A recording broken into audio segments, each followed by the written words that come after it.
Everything you see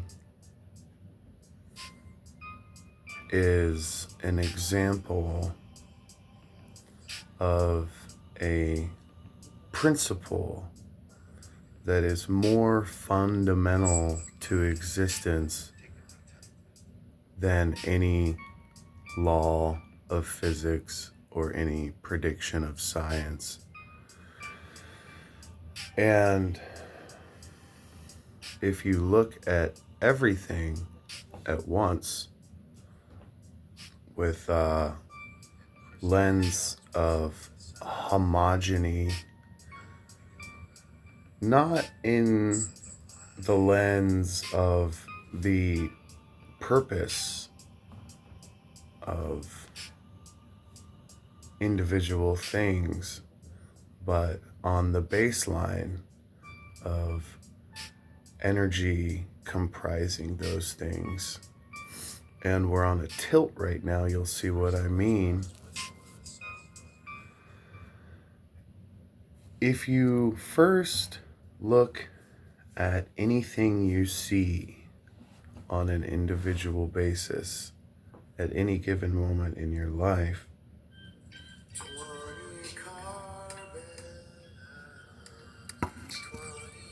what defines it is not its size or its physical properties. There is a very distinct line between fire and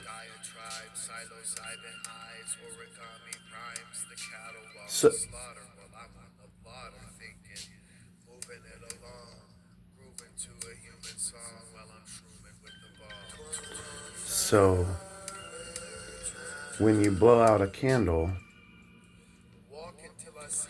the non-existence of the flame will not be actualized in the same reality as the flame. Causality indicates that in order for the candle to exist in a state of non-flame, one condition must apply, and that's that there can be no flame. What is reality? Reality is something that when you figure out what it is, you realize it was intertwined with you thinking about it. Or in a different instance, it can be something that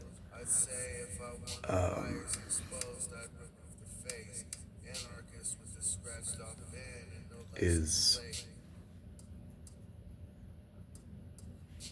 elusive to definition based on principles of undergoing change when defined. So back up again. Everything you see follows this metaphysical principle of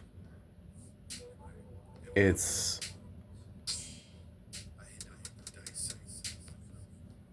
existence and non-existence. It's,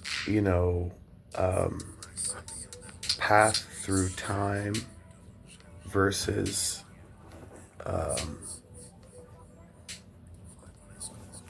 potential paths that it would take, like the orbit of a planet, for example, is a reality.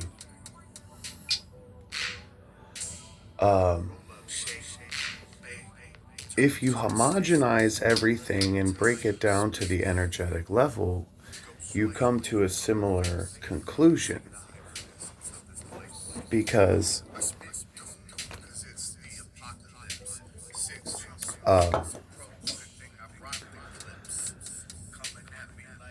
its functionality is one thing, but its inevitable existence is another thing, at least during our lifetimes.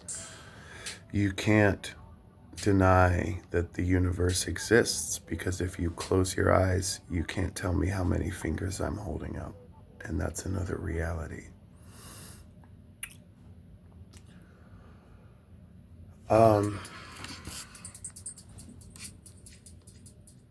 I'm just trying to talk about how things work. A couple things. Because if we're defining reality in the terms of interactable frequencies of energy in a supposed 14 billion year cone bound to the speed of light, then the reality of the universe, which is necessary, I'll go back to, is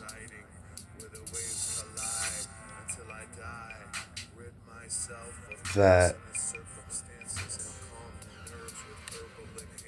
energy needs structure. Infinity is a concept that exists outside of time. Our physical bodies obviously don't. They began and ended. But this circuitry of the individual human being at the center of his or her observable universe is actually a generational exodus, or maybe a generational journey outward, exploratory, through a metaphysical existence that has a physical manifestation known as the universe. Information has been passed by DNA, little tiny machines, from mother to child, from father to the same child, and in that child undergoes a process that preserves the integrity of information itself. Now pause here for a minute, because reality and information are coexistent with energy. Energy has no bounds. Energy knows no imperfection. Energy is. So there is no space for energy. Luckily, there is space in the universe, and the structure of space and time, the fact that you can't go faster than light being a big caveat for this structure, for the energy, is what creates everything. And that is what DNA are doing. That is what the tiny little single-celled organisms, their mission is to preserve information so that energy can exist. This is a sacred purpose.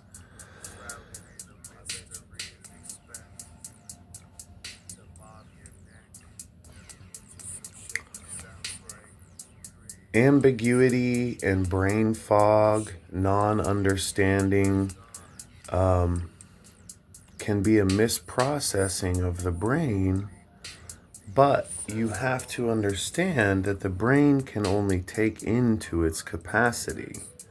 Just like a gas tank, if you fill it beyond full, you're just spilling fuel onto the ground. So even to form memories, you have to end an experience that's happening. And this is representative of the transformative nature of the universe, because energy will always exist, because life will infinitely transform in order to preserve its structure and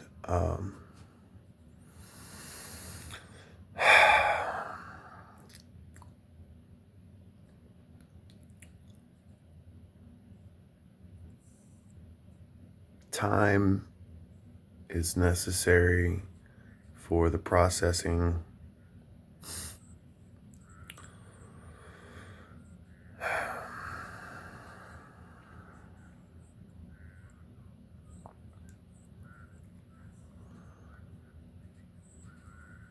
Reality is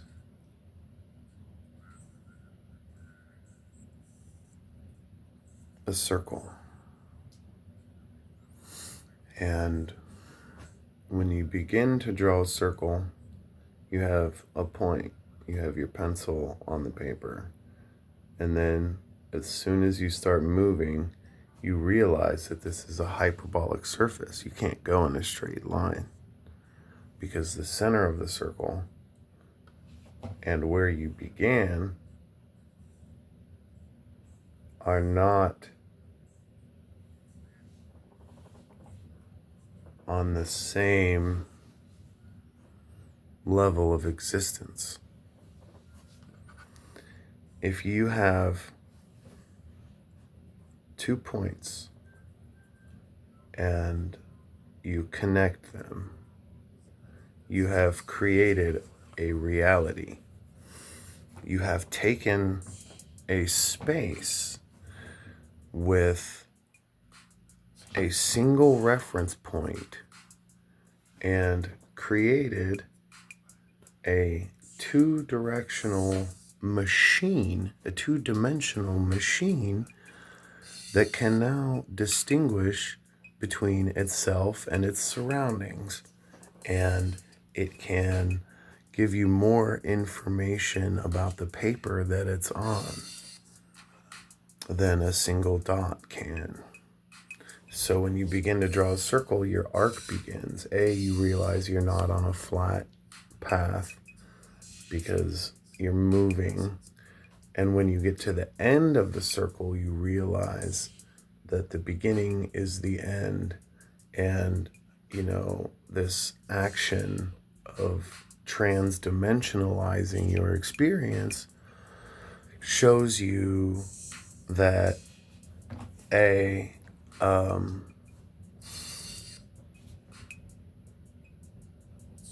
for levels to even be distinguishable, there has to be a separation. You know what I'm saying? Just like there's a structure to reality for the energy to go through, there has to be a separation. There have to be different dimensions. So take my fist, for example. Measure all of its properties, all of its dimensions, and you see that a triangle cannot interact on every level with my fist, because a triangle, if you rotate it this way in space, it becomes a line. You know what I mean? So there have to be multiple dimensions to reality in order for the actualization of,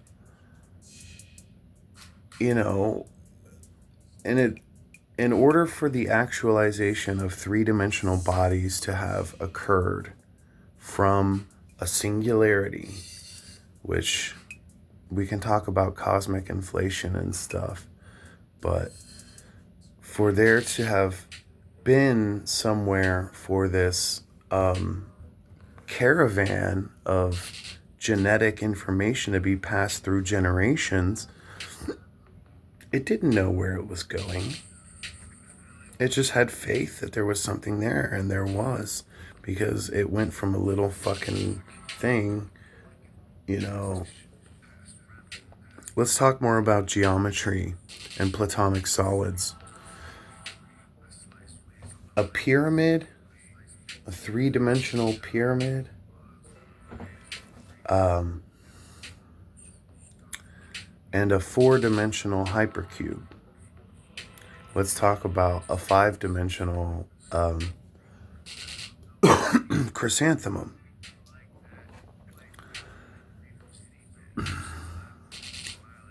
Before you knew what a cancer was, you thought that, people died because they were good or evil.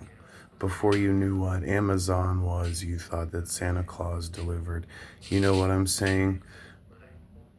Before you experience a fifth dimensional thing, you're gonna just go with, the mainstream, which insinuates that four dimensions exist. We have so much to unlearn that we were told as children by unqualified people who had no idea what they were talking about, that we internalized as realities and took with us into adulthood. But there's irrevocably no argument against the fact that a three-dimensional shape is different than a two-dimensional shape, than a one-dimensional shape, than a point. These are geometric laws. These are basic principles of geometry.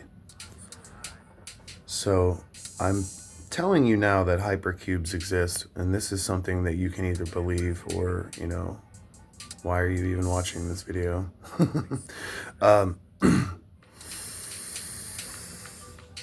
But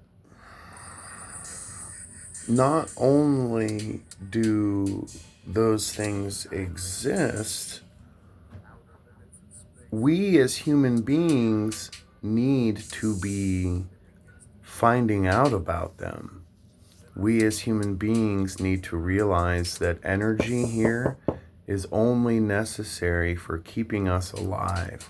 These people on Earth are fighting over the most basic principles. They're like gorillas in a zoo. It's sad to see mindless, drone-like people saying things in tones of voices that are just hateful, and, people fighting and going to literal war and pushing each other out of housing, and groceries costing $1 million, and, rent being $950 a month. All this fighting going on Earth. Over what? Over the fact that people can't let other people live their own fucking lives? Name one social problem right now that doesn't have to do with somebody hating the way somebody else lives. It's fucking pathetic. We were blessed with these remote controls that can literally traverse infinity for 70 whole years on average. I have seen things that you cannot imagine. I have witnessed things that are beyond description. Many people have.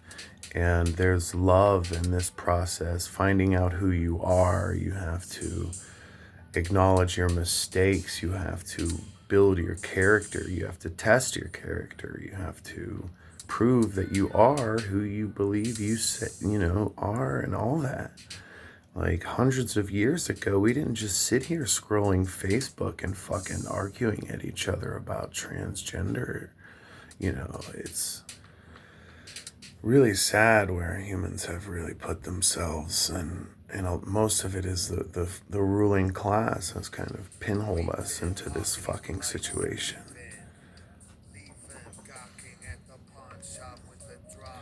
There's so much more to life than what you think.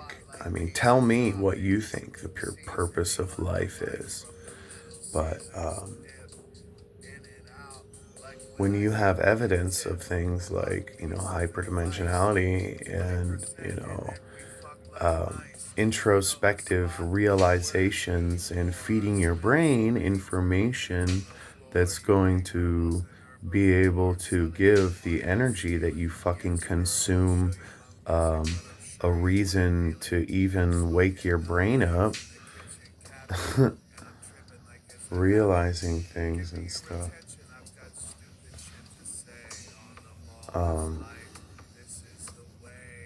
You have to open the door to other thinking.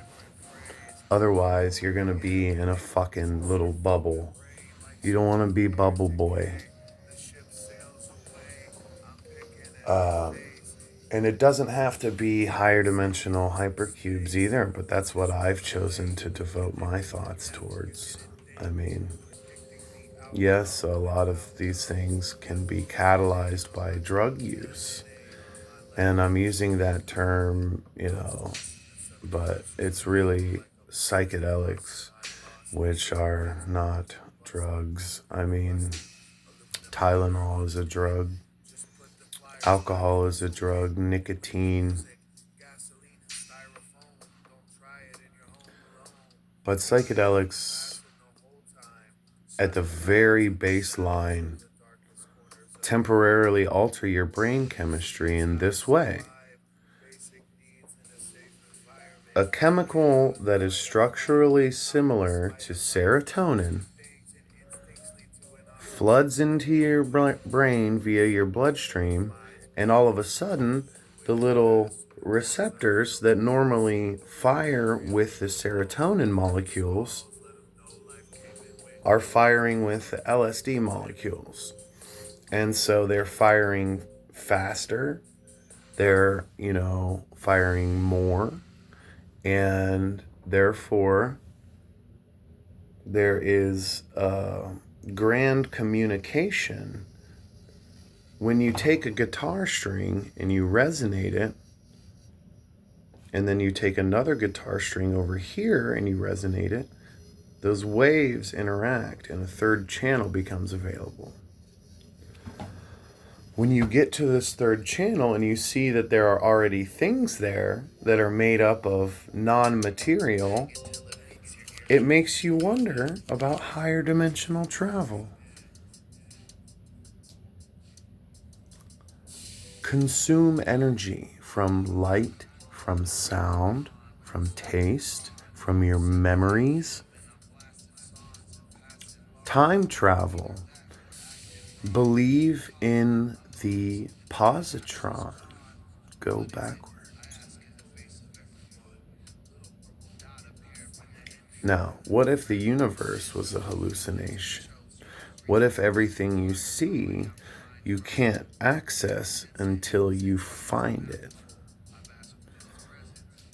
Well, in that case, it's a dot, and there's a circle around it. The circle and the dot are both encapsulated in a solid sphere, yet they exist outside of it.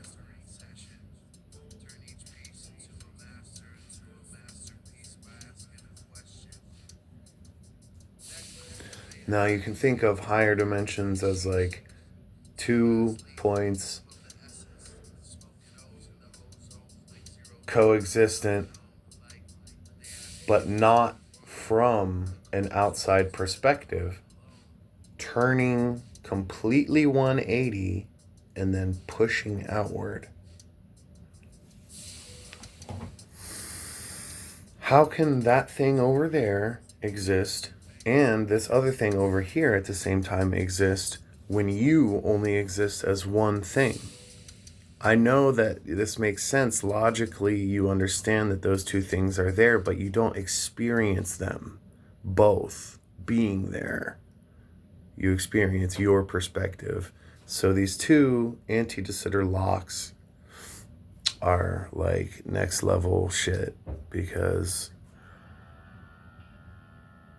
hallucinations can interact with each other, A, and B, there are levels beyond the ones that I know about, and the harmonics of the brain when they interact on LSD can also interact with each other and create higher dimensional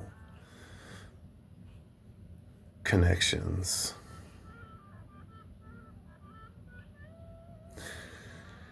And so in sacred geometry, when you have your chrysanthemum, basically what's happening is you're getting to a point where whatever the fuck it is being hyper energized, communicating with itself to the point of transcendence. And that can be hard to describe, especially when I'm not on LSD.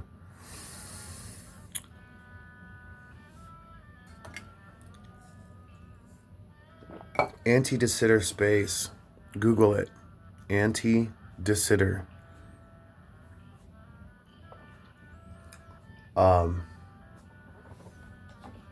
You're getting to a point in a trip where it will sort of buzz and its edges will coalesce and diverge simultaneously.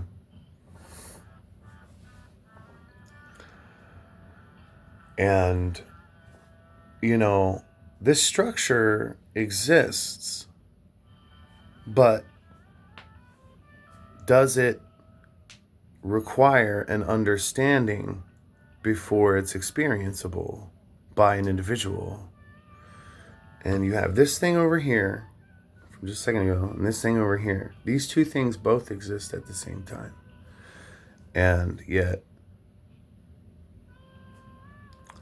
we must know that we exist at the same time. And then we must realize, well, the self is one of these harmonics. Because take the self out of it, look at you from a different perspective. There's a body there, just like there's a fucking fan over there. Just like the rest of the room is here, and the entire universe is one. All things exist with but human beings have conscious mind and thoughts and an identity. But this is a result of circumstance. This isn't a fundamental. Ego death and ego loss and, selfless existence are things that tangentially happen on a daily basis with equal validity in their experience. So selfhood is really distracting from certain, mind states and certain availabilities of information. But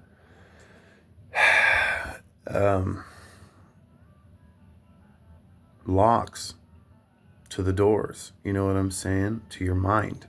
Open them and realize when it's time for the doors to close so that you can come back down and process on the lowest level what the fuck is even happening, which is what I'm gonna do now.